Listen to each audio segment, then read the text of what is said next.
Donc votre enfant, c'est à vous d'abord vous-même de voir de quelle façon vous voulez l'élever.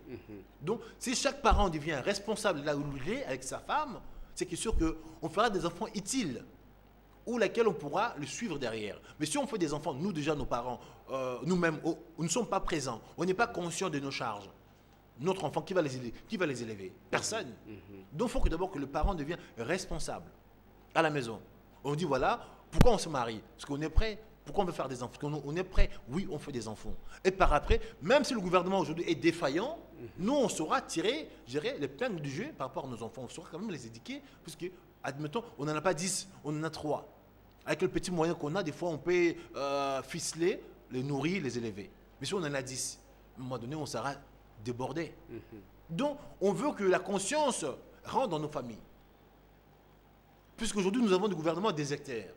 Bon, maintenant, si demain nous arrivons aux affaires, c'est que sûr, si demain nous arrivons aux affaires, tout ça, nous allons les remédier.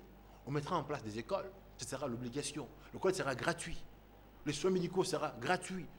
Pendant un certain niveau, les accouchements seront gratuits, puisqu'aujourd'hui, même la pilule sera gratuite.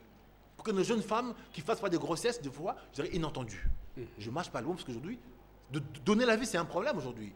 Donc, il faut que nos jeunes femmes sachent qu'aujourd'hui, elles peuvent, je dirais, prendre du plaisir, mais sans donner la vie. C'est tout à fait normal. Donc, ça soit vraiment un acte consentant et réfléchi. Pas le premier rapport, la femme se tombe enceinte. Elle, déjà, elle n'est pas préparée.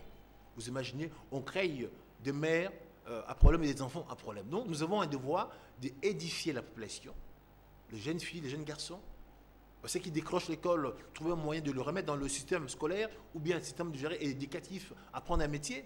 Des jeunes filles mères qui ont fait des enfants, le reprendre, leur envoyer dans le système scolaire, qui répondent les études, même s'ils sont mères.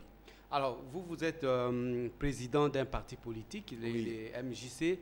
MJC. Alors, est-ce que c'est ce que vous dites là, ça trouve, au fait, les jeunes viennent à vous pour adhérer à votre parti? Aujourd'hui, c'est un parti qui fonctionne qu'avec des jeunes. Déjà, dans notre parti aujourd'hui, pour être cadre, il faut avoir moins de 40 ans. Parce qu'aujourd'hui, quand on voit dans tous les partis politiques, il y a plus des anciens. Moi, aujourd'hui, tant que le président du parti, j'ai 40 ans passés. Donc, je dois faire un seul mandat et je passe la main à d'autres personnes. Donc, on veut qu'aujourd'hui, qu'on puisse avoir une jeunesse, je dirais, consentant. Dans le MJC, pour être cadre du parti, il faut avoir moins de 40 ans. Commencer plus tôt pour s'habituer avec les appareils, je dirais, politiques. Aujourd'hui, malheureusement, la jeunesse congolaise, la politique congolaise, ça ne les intéresse pas puisqu'ils ne s'y retrouvent pas. Moi, je vais leur donner le goût puisqu'aujourd'hui, sans une bonne gouvernance, notre avenir est hypothéqué. Mais qu'est-ce qu'il faut pour avoir une bonne gouvernance? Alors, il faut des gens, je dirais, des gens cohérents, des gens qui ont un projet, des gens qui aiment sa population, les gens qui aiment vraiment les gens qui aiment l'humanité, pas les gens qui viennent pour s'enrichir. Il faut les gens qu'on veut, voilà, les gens qui veulent rentrer au pouvoir, il faut que demain qu'on sache, voilà, ce type-là, voici son patrimoine. Il a ça à l'entrée, et à la sortie, il a ça.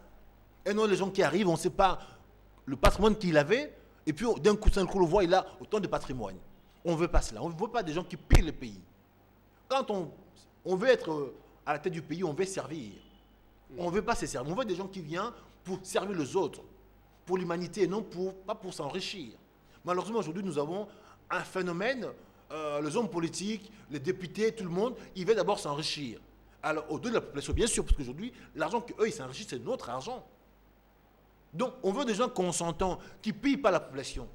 Puisqu'aujourd'hui, malheureusement, ils s'enrichissent par notre argent. Et puis demain, il devient